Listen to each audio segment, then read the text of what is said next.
Welcome to another session of Know Your E&O. My name is Carrie Sinefsky, and I am the Professional Liability Director at IIAT.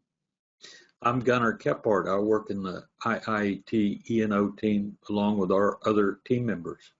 Today we wanted to make sure that we took a little bit of time to share with you some trends that we're seeing in the insurance agent E&O marketplace. First off, as you all know, there's been a lot of changes in the marketplace this last year. Some, of course, sparked by COVID-19, others sparked by natural disasters, cyber, impacts of cyber. So there's a lot going on. With that in mind, we thought we could come up with some suggestions for you all to help you protect you during this time of constant change. So as you know, as changes arise in the marketplace, changes in coverages often occur. When changes in coverages occur, there's always an increased opportunity for E&O claims. So we're going to walk through a few of those scenarios. Gunnar, can you tell us a little bit about what we're seeing? You bet. I'm going to talk about two items quickly. One of them is reductions in coverage, and we're seeing a lot of new exclusions added to the E&O forms, both admitted and non-admitted. Specifically this month, I saw a renewal on a single policy that included 4 new exclusions to the coverage as it had existed during the year before. One of them was social engineering and handling of funds. Another exclusion was taken out, the cyber coverage that previously had been in a policy. A really important one is the addition of a communicable disease, virus, or bacteria exclusion, which is broader than you would think it would be.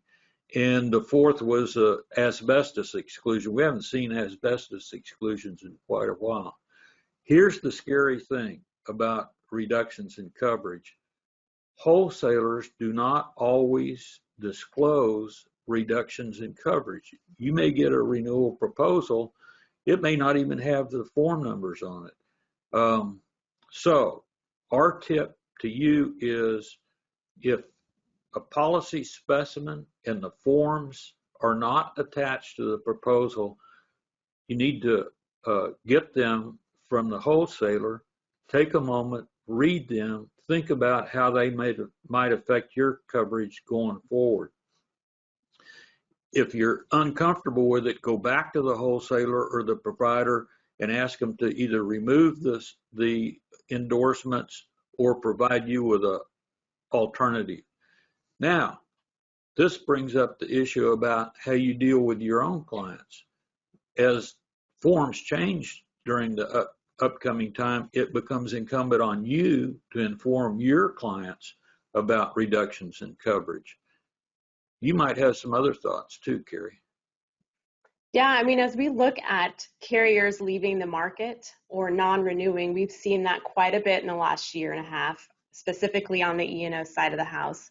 Multiple markets leaving, and like I said, with that comes non-renewing of coverage. So because of that, the question is, are the carriers leaving just because they don't have enough market share?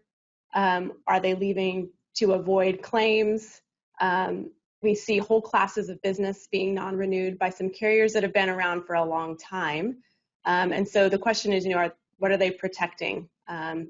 Where are they going to move their attention in the future? So with that, with a non-renewal or a reduction in coverage, as you've already mentioned, those renewals in themselves may have less appealing coverages in them than they did the prior year. So sometimes a carrier doesn't just non-renew out front or outright. Sometimes they adjust the coverages so much that it makes it unappealing for the insured and kind of forces your hand as the client to find replacement coverage. So they can go about it a couple different ways, but we are absolutely seeing that pretty regularly in the market right now. So again, carrier stability is important, always a good reminder. Look at how long that carrier has been in the marketplace as one of the things that you're assessing, particularly when you are considering making a move from one carrier to another. One E&O tip, another one is touch base with your clients when that's happening to them, so that they know that they're going to be non-renewed, and you're the one kind of directing that conversation. So it's not a surprise when they get that non-renewal notice from the carrier. They've heard it from you.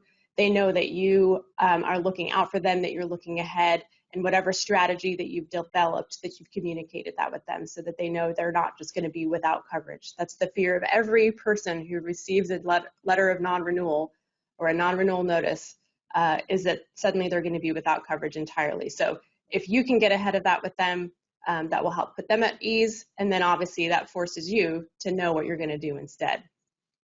Yeah, we're seeing premiums firming up all the way across the E&O spectrum.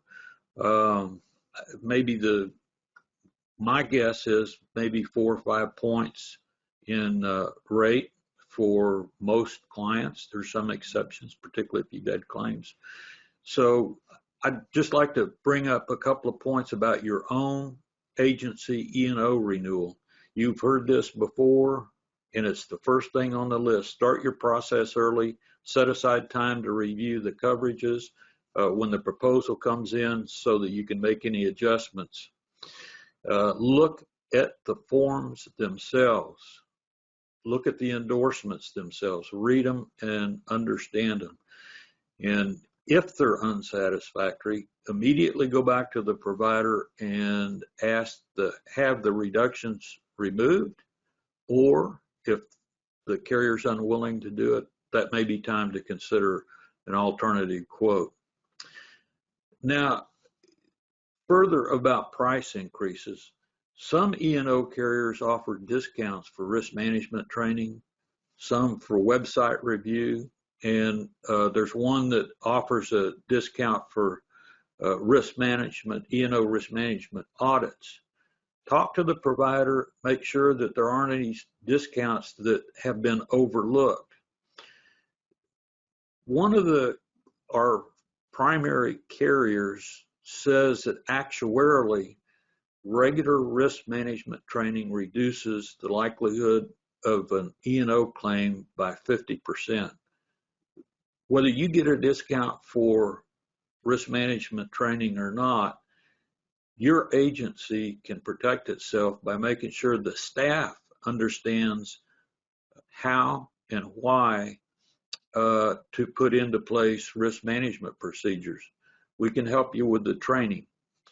Finally, for me anyway, remaining loss-free is the best way to keep your premiums as low as possible. That's where staff training comes in. Mm-hmm. Any last thoughts, Carrie? Yeah, we always just want to remind you all that, your IIAT E&O team is here for you. So if you have questions along the way, please pick up the phone, give us a call.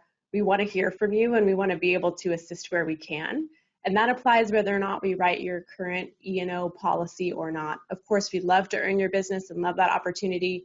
But at the end of the day, we want to treat each of our members as though they are an E&O client. So we're available to you.